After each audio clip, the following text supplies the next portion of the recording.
Yo Broseph, Chuck here, back with another unlisted video. So this is the last and final episode of the power inverter saga.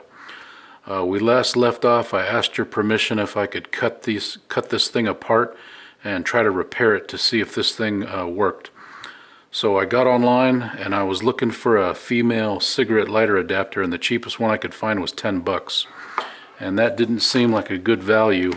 So I bought a 10-pack of these XT60 connectors, and these are the connectors that plug into the Power Cell 8. So what I did here is I cut off the female cigarette lighter, and these are the two wires, positive and negative, that come out of this inverter. And what I did is I soldered on my own XT connector, so I don't even have to use the little the male cigarette lighter adapter. So this thing is plugged in. We're ready to go. I've got a green light, and I've already got this Power Cell 8 on low, and watch what happens when I plug it in.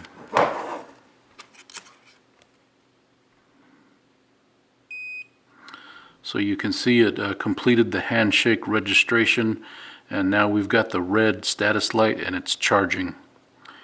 And we also have, finally for the first time, we have the red status light on this inverter charging. So this thing is working. I've confirmed with the app it's actually charging at 5 amps and whatnot. So this thing works. The problem was this female cigarette lighter adapter, and I'd like to prove to you this thing is bad. So I've cut it apart, and those are the two wires. The black wire is the negative, and it's the ring, and then the red wire is the nipple down in there. So we can check continuity with a basic multimeter, and when you touch the two leads together, the meter will beep, indicating you've got a closed circuit. So I'm going to stick the ground wire on the ground wire, and when I probe the outside of this ring, we can see we've got a complete circuit all the way around and all the way around on the inside. So that circuit is good. Now watch what happens when I put it on the positive.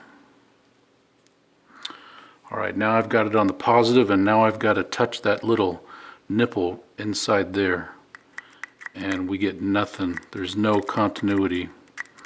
So that's what the problem was. This thing has a busted nipple, and there's no continuity from the nipple to about right there. So something is broken. The wire probably broke right in that spot right there. Okay, mystery solved, and now I'm going to get into my regular testing. Stay tuned for that. We'll see you later. Bye-bye.